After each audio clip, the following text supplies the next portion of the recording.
Oke, jadi cepat, Nah, ini contoh pertama, keluarga saya sendiri terkena penipuan telepon kecerdasan buatan.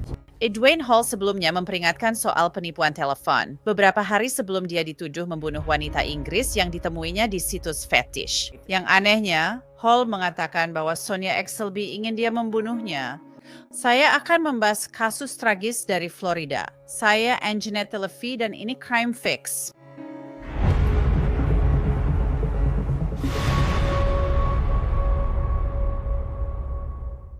Dwayne Hall dipenjara di Marion County, Florida atas tuduhan pembunuhan dan penculikan. Para penyelidik mengatakan bahwa dia menyiksa dan membunuh Sonia Exelby, seorang wanita dari Inggris yang orang-orang terkasihnya melaporkan dia hilang pada bulan Oktober. Hall mengklaim kepada detektif bahwa Sonia memintanya untuk membunuhnya. Kasus ini sangat menyedihkan dan sangat mengganggu. Bulan lalu, seorang pria bernama Stevie memposting di Facebook bahwa Sonia hilang dan menggambarkannya sebagai seseorang yang rentan dan benar-benar sedang berjuang dengan kesehatan mentalnya. Stevie menulis, "Kami percaya dia naik pesawat pada hari Jumat dan pergi ke Florida, Tallahassee dari Inggris. Kami yakin kami percaya sekarang Santa menemukan diri dalam situasi sangat rentan." Wah, itu saya yang benar-benar bisa saya katakan itu kita. Sonia, menurut Departemen Penegakan Hukum Florida, telah melewatkan penerbangan yang dijadwalkan pulang ke Inggris dari Florida pada hari Senin, 13 Oktober. Sekarang ada banyak kekhawatiran terhadap Sonia. Polisi di Inggris sebenarnya menghubungi Interpol, University Interpol, kemudian menghubungi penegak hukum di Amerika Serikat untuk mencari Sonia. Sebuah surat pernyataan menyatakan bahwa menurut informasi dari otoritas Inggris, Exelby memiliki diagnosis kesehatan mental yang sudah diketahui dan setidaknya satu insiden polisi yang terdokumentasi sebelumnya pada tahun 2024 yang melibatkan kekhawatiran kredibel bahwa Exelby ingin mengakhiri hidupnya dan berencana untuk bepergian ke Amerika Serikat dengan tujuan bertemu dengan individu-individu online yang bersedia membunuhnya secara brutal. Exelby kemungkinan telah berkomunikasi dengan individu-individu ini melalui Telegram. Telegram adalah search aplikasi daring yang digunakan individu untuk berkomunikasi dengan lebih aman. Apa yang itu digagakan dan Exelby mendapat perawatan. Baru-baru ini, Exelby meninggalkan bukti di komputernya bahwa dia kembali mempertimbangkan mengakhiri hidup dan pergi ke Amerika Serikat untuk kemungkinan mengalami pelecehan seksual, penyiksaan, serta pembunuhan oleh orang tak dikenal di sana. Sonia tiba di Florida pada tanggal 10 Oktober, hari Jumat, dan berencana kembali ke Inggris 3 hari kemudian. Polisi mengatakan setelah Sonia tiba di Bandara Gainesville pada tanggal 10 Oktober, 2 nomor telepon Inggris terlihat roaming sebentar di Amerika Serikat, tetapi kemudian kedua ponsel itu dimatikan. Hampir seketika yang penyelidikan di Florida terdapat menentukan bahwa Dwayne Hall yang berusia 53 tahun terkait dengan perjalanan Sonia Exelby ke Florida. Sebenarnya ingin hal sulit bagi mereka untuk mengenal semua petunjuk itu. Penyelidik menulis dalam sebuah pernyataan tertulis bahwa selama Sonia Exelby diketahui berada di Amerika Serikat, asisten pinggir jalan Sulphur Wolf mencoba membebankan biaya ke kartu debit rekening Lloyds Bank milik Exelby pada tanggal 11 Oktober 2025. Ada 7 kali percobaan dengan jumlah yang berbeda-beda dalam rentang waktu sekitar 10 menit, semuanya ditolak. Florida Department of Law Enforcement kemudian mengetahui bahwa dalam rentang waktu yang sama, sekitar pukul 10.30 malam, waktu standar timur, pembayaran sebesar $1.200 berhasil dibebankan ke kartu debit Tesco Bank milik Exelby. Florida Department of Law Enforcement menghubungi pemilik Sulphur Wolf's Roadside Assistance Dwayne Hall. Hall satu-satunya karyawan yang masih bekerja di bisnis ini. Polisi mendatangi Dwayne Hall yang membantah mengenal Sonia Exelby. Detektif mencatat ini dalam surat pernyataan mereka. Hall dirujuk ke total bila Oktober lewat telepon, lalu 14 Oktober lewat telepon, dan langsung terkait kasus orang hilang dan transaksi tersebut. Ia ingat transaksi kartu bank yang ditolak dan mengaku ada wanita tak dikenal meneleponnya minta bantuan di pinggir jalan pada akhir pekan 10-12 Oktober 2025. Wanita ini rela membayar banyak uang agar dia datang dan membantunya. Namun ketika kartu wanita itu ditolak beberapa kali bahwa dia tidak ikut fundraising bantunya ya. Dia mengklaim tak ada transaksi yang berhasil. Dia berulang kali menyatakan tidak mengenal Exelby dan tidak bepergian untuk menemui wanita ini. Hal tidak dapat memberikan informasi apapun tentang lokasi mobil wanita tersebut maupun catatan telepon seluler untuk mendukung pernyataannya bahwa dia menerima telepon dari seseorang pada waktu yang dia klaim menerima telepon dan membebankan biaya pada kartu kredit XLB. Bukti terus bertambah dan penyelidik menyatakan mereka telah memastikan Sonia check-in di Airbnb yang dia sewa di Reddick, Florida. Detektif lalu mengatakan mereka menemukan pesan di Discord dari akun XLB pada 11 Oktober. Ada sa ibaraming wala sa pengetikan, jadi kayo sa mekanisme pa pernishtukan apa yang si penerbinya ingin mereka katakan.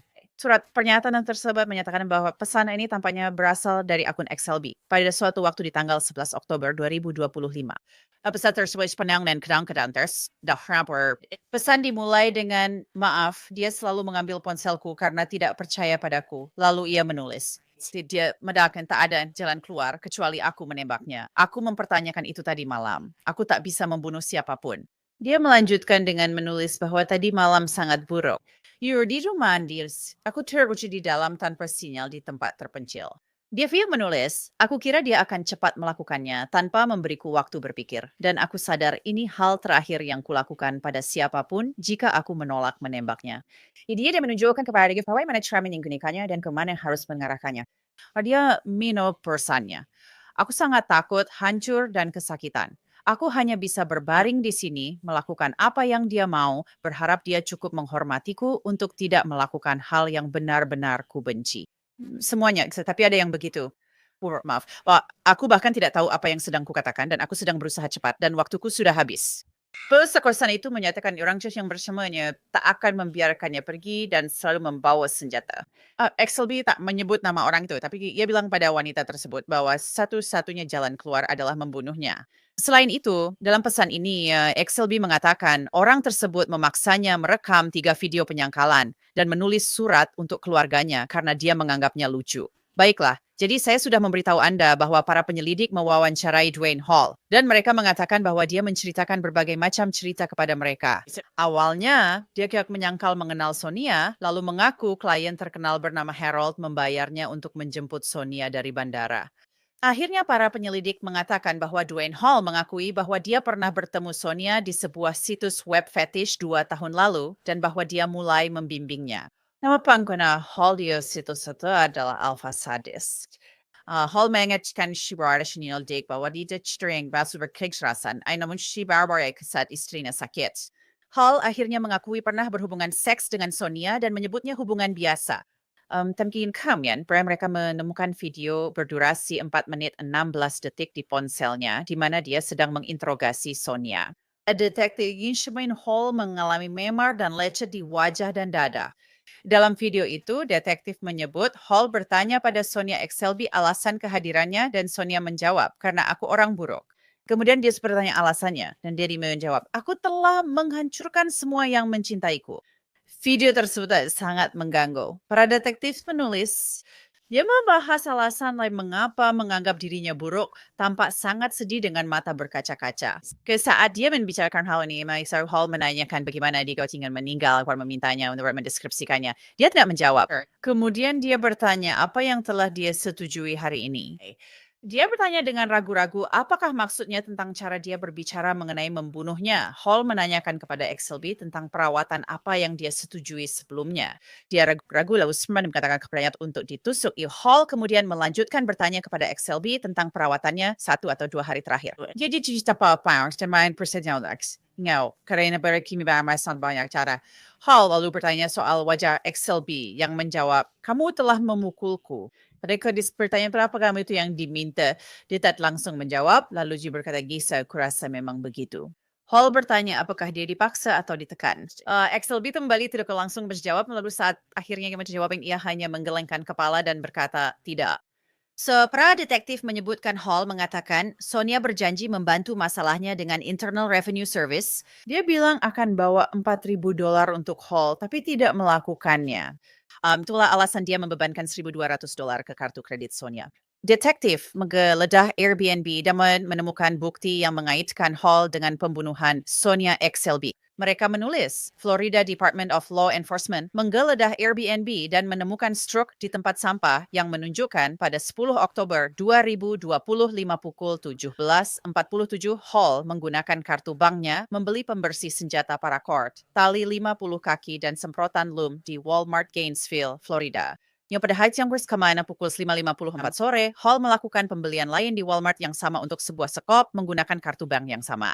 Rekaman video Franquesta Octide riwayat transaksi sepertiga Hall yang ingin membeli barang-barang itu. Penyelidik menemukan sisa jenazah Sonia XLB terkubur pada Jumat 17 Oktober dengan sekop yang dibeli Dwayne Hall di Walmart. Autopsi mengungkap dia tewas karena ditusuk. Dengarkan ini. Para penyelidik mengatakan bahwa Dwayne Hall benar-benar mengirimkan pisau miliknya beserta sarung pisaunya kepada seorang temannya di Ohio. Merek Remington itu adalah tisu tonto hitam, Cold Steel, sepanjang 7 inci yang bertuliskan Dark Dwarf, yang merupakan julukan yang diberikan temannya kepadanya. Para penyelidik mengatakan bahwa pisau itu memiliki darah Sonia di atasnya. Juga di dalam paket itu terdapat beberapa perak. Untuk membahas kasus yang mengganggu ini, saya ingin mengundang Mark Weaver. Dia bekerja sebagai sejaksa di negara bagian Ohio dan juga kadang-kadang sebagai hakim di negara bagian Ohio. Mark, kamu sudah pernah menangani kasus berat sebelumnya, tapi kasus ini benar-benar mengganggu. Dwayne Hall benar-benar dalam masalah besar dan sepertinya mereka punya banyak sekali bukti yang memberatkannya. Itu karena tepat untuk meningkatkannya. Mika di saja guys, we believe on the kakore bagian yang dia nggak beroke untuk Yud Miriam melakukan kejahatan keji ini karena Florida tidak hanya memiliki hukuman mati, tapi juga benar-benar siap untuk melaksanakan eksekusi. Jadi sedikit melakukannya di negara di bagian tanpa hukuman mati, hasilnya berbeda. Tapi ya kasus jaksa penuntut berdasarkan apa yang kita ketahui saat ini sangat kuat. Orang ini menggunakan kartu kredit yang menciptakan catatan mobilnya tertangkap oleh pembaca plat nomor yang juga menciptakan catatan. Dia pakai Airbnb yang juga membuat catatan. Dia mengirimkan senjata pembunuhan itu ke negara bagian lain, kepada saksi-saksi lain di Ohio, negara bagian tempat saya menuntut. Would they flee or for swerve server dalam ng Messi Waris, ingat viaks tidak teburan lain selain para penjahat. Jika mereka tidak ingin tertangkap. Dan want to bahkan belum membahas soal kulkulensi murni buai, yaitu memanfaatkan seorang wanita yang jelas-jelas mengalami gangguan mental yang entah karena alasan menyedihkan ingin mengakhiri hidupnya sendiri. Dan dia melihat sini ini sebagai kesempatan dia untuk mungkin melakukan pembunuhan yang sudah dia harapkan selama bertahun-tahun. Dan itulah yang sebenarnya terlihat di sini. Maksud saya.net terlihat seseorang yang menyuratkan suratnya pernyataan mengakui kepada polisi bahwa dia memiliki kecenderungan kekerasan. Oke, tapi itu sebelumnya sewaktu katanya kamu tahu dia mencoba untuk meremehkan. Begini cara saya membacanya. Atau mungkin ini cara polisi ingin kamu membacanya. Siapa yang tahu? Tapi dia punya pisau. Dan seperti yang kamu sebutkan ya, dia mengirimkan pisau ini yang berlumuran darah dengan sarungnya kepada temannya di Ohio bersama perak. Dan dia bilang, "Hei sobat, tolong simpan ini untukku sebentar saja. Bisa tolong simpan ini untukku selama 6 bulan sampai badai ini berlalu. Badainya mungkin cukup parah, aku memperkirakan akan cukup parah." Dan begitu saya mengaku, kamu tahu polisi menghubungi orang ini dan mereka bertanya, apakah dia mengirimimu paket? Dan mereka bilang, iya dia mengirimiku paket. Jadi beliau dikilikin pisau dengan DNA Sonia Siashneri, senjata pembunuhnya. Maksudku, aku bahkan tidak bisa membayangkan di dunia mana, di planet apa, orang ini berpikir, oh ya, badai ini akan berlalu. Ya, ini badai kategori 5 dan akan menghantam dia dengan keras. Kalau dipikir-pikir, kau dan aku sudah melakukan banyak program membahas pembunuhan Bryan Kohberger di Idaho, di mana dia membunuh 4 mahasiswa itu. Sangat sulit menemukan bukti yang mengaitkan Bryan Kohberger dengan kejahatan itu, karena Bryan Kohberger, seorang mahasiswa pasca sarjana kriminologi, tampaknya sangat berusaha untuk menghancurkan dan menyembunyikan bukti. Orang ini kebalikannya dari itu. Hampir seperti, saya dulu mengajar di sekolah hukum selama bertahun-tahun. Jadi kalau saya membuat ujian akhir dan memasukkan fakta-fakta ini, para mahasiswa pasti akan berkata, ayolah, bisakah Anda lebih realistis? Tidak ada penjahat yang akan meninggalkan begitu banyak petunjuk yang mengarah kembali kepada mereka. Ya, akibatnya, Mayor, ini kasus yang cukup mudah bagi jaksa, meskipun kita mungkin akan membahasnya lagi jika pembelaan menyinggung soal persetujuan yang sebenarnya tidak diakui di hukum Florida. Namun dia mungkin tetap mencoba pembatalan oleh juri jika perkara ini dibawa ke pengadilan dengan alasan bahwa dia sendiri yang meminta tindakan itu. Saya punya rekaman video, dia menyuruh saya melakukannya, jadi saya tidak seharusnya bertanggung jawab. Sebagai juri, saya pribadi tidak menganggap itu meyakinkan. Meski beberapa juri mungkin iya. Ya, tapi ya kamu sudah tahu, polisi tulis dalam surat pernyataan bahwa dia tampak ketakutan saat berbicara soal ini dan tampaknya dia sudah berubah pikiran. Dia mengirim pesan Discord bahwa dia tidak bisa keluar dari sana. Pria itu bilang satu-satunya cara dia bisa keluar adalah jika dia menembaknya dan semua ini. Jadi sepertinya dia sebenarnya tidak terlalu suka dan dia juga mengalami masalah internet yang buruk di Airbnb itu. Juga Mark Bachman, anak pembeli, menjelaskan fakta bahwa dia punya tiket pulang ke Inggris. Jika dia benar-benar menyeberangi lautan, bepergian jauh untuk seseorang yang kemudian melakukan ini padanya dan mengakhiri segalanya untuknya, mengapa dia memesan tiket pulang? Menurutku itu sangat penting. Bagaimana menurutmu? Itu poin bagus. Kita tak akan tahu pasti pikirannya. Jelas dia punya masalah mental dan butuh bantuan. Why dia berlawyer intervensi semodus untuk medanu ketuning tu dorongan hal menyakiti diri dan membiarkan orang lain menyakitinya. Mungkin itu hanya fantasi. Wah, kita tahu internet penuh dengan orang-orang yang menulis tentang fantasi mereka yang sangat mengganggu. Dan mungkin dari kedua belah pihak, baik korban maupun pembunuh sama-sama memiliki fantasi tentang hal ini, dan internet yang mempertemukan mereka yang sebenarnya cukup menyedihkan. Tapi enggak, saya rasa kamu benar. Ada banyak bukti yang menunjukkan bahwa bahkan jika dia menginginkan ini sejak awal, saat kejadian berlangsung, dia berubah pikiran.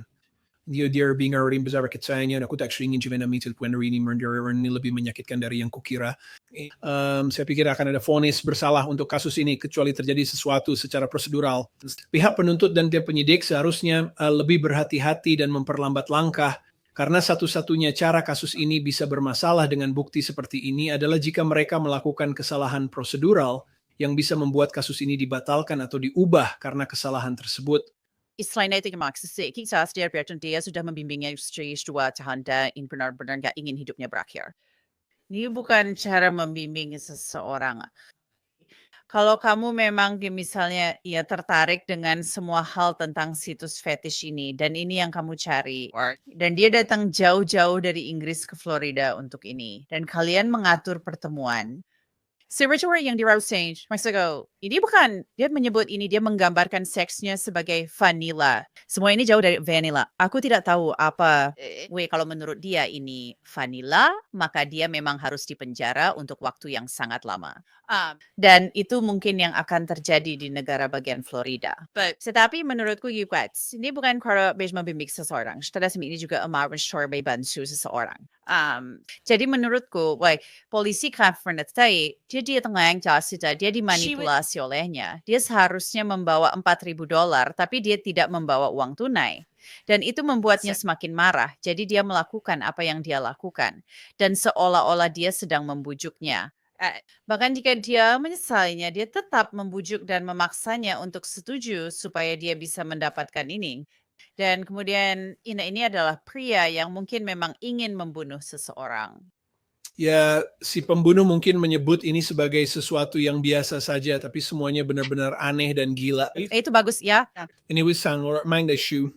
Jika dia bilang dia sedang menjadi mentor, saya pernah dimentori oleh orang-orang yang sangat baik, dan saya juga pernah mencoba membimbing orang-orang dalam karier saya. Seorang mentor menginginkan yang terbaik untuk orang yang mereka bimbing. Jadi jika dia pasti benar-benar memiliki seseorang mentor dalam hidupnya, itu pasti seseorang yang akan berkata, mari kita bantu kamu mendapatkan konseling yang kamu butuhkan, agar kamu bisa melihat bahwa tidak perlu menyakiti diri sendiri, tidak perlu ada orang yang ingin mengambil nyawamu. Jadi tidak bawa kegiatan itu, sesuai fiati orang yang promaki stabil secara mental dan emosional itu lebih binuhnya. Di Florida, persetujuan ini bukan pembelaan. Ini adalah kasus yang memenuhi syarat hukuman mati karena tambahnya ada tindak pidana lain dalam kasus ini, yaitu penculikan atau mungkin salah satu pelanggaran seksual. Jadi ini adalah kasus yang cukup sederhana. Seperti kasus Idaho, tujuan dan pembela, mungkin untuk menghapus hukuman mati dari pilihan. Seperti yang saya sebut, tidak seperti kasus Idaho. Tak mungkin juri membebaskan orang ini. Sulit melihat kemungkinan itu. Ini nggak ada keraguan di sini. Berdasarkan yang saya tahu tentang Florida, berbeda dengan negara bagian hukuman mati lain, dia kemungkinan divonis dalam 1 tahun dan dieksekusi dalam 10 tahun. Sepanjang karir saya, menangani penuntutan hukuman mati kasus itu termasuk cepat. Penuntutan mungkin mengkira dia 10 tahun bukan waktu singkat, namun untuk banding hukuman mati itu tergolong cepat. Itu memang cepat. Jadi menurut Anda mereka akan menuntut hukuman mati dalam kasus ini? Karena menurut saya kasus ini benar-benar menjerit meminta itu, benar-benar memohon untuk itu. Maksud saya ini terlihat seperti seseorang yang seperti serigala berbulu domba. Maksud saya ini dia sih terlihat seperti ini, seperti sopir truk derek, kamu tahu, petugas bantuan pinggir jalan yang berkendara keliling. Dan sekarang kamu membaca semua ini dan fakta-fakta, tuduhan-tuduhan ini sangat mengerikan. Sangat menakutkan dan menyadarkan bahwa kamu bisa saja berada di toko kelontong. Seperti pria di bagian sayur mayur seberangmu, memperhatikan ubi jalar. Rasanya seperti, ya Tuhan, dia terlihat normal. Tapi, atau mungkin kamu pikir dia tidak terlihat terlalu normal, tapi mungkin sedikit aneh. Tapi kamu benar-benar tidak tahu apa yang sedang terjadi di dalam pikirannya. Iya, kamu juga tak bisa bilang dia punya riwayat kejahatan. Maksudku, catatan sebelumnya hanya pernah diputuskan bersalah karena memancing tanpa izin. Sering kali saat menemukan seseorang yang membunuh orang lain, kita melihat catatan kriminal mereka dan menemukan riwayat kekerasan yang panjang. Sepertinya sudah terjadi di sini.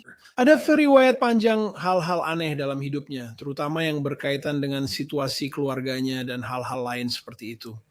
Namun dia afraid pendiat bisa memprediksi mungkin dia akan mengakhiri hidupnya dengan pembunuhan. Tidak, sama sekali tidak. Dan dia memperingatkan orang-orang di Facebooknya tentang, kamu tahu, penipuan telepon kecerdasan buatan. Jadi waktu aku menemukan itu, aku benar-benar kaget. Ini benar-benar sedih. Dan wanita malang ini Sonia. Keluarganya dan teman-temannya kamu tahu. Nah, ini benar-benar menghancurkan hati mereka karena mereka menangis di Facebook, di media sosial, berkata tolong kami, tolong kami. Kamu tahu dia butuh bantuan. Maksudku mereka benar-benar putus asa. Dan Interpol sungguh mereka langsung bertindak. Mereka melihat bahaya yang mungkin sedang dihadapinya. Maksudku syirnya berlain sangat hafiz versinya sih daripada pihak penegak hukum. Amari pada peringatan pada penegak haram. Saya baru saja membaca rincian pernyataan tertulis mereka untuk kasus ini. Mereka mengumpulkan begitu banyak bukti dokumenter dan digital dalam waktu yang relatif singkat.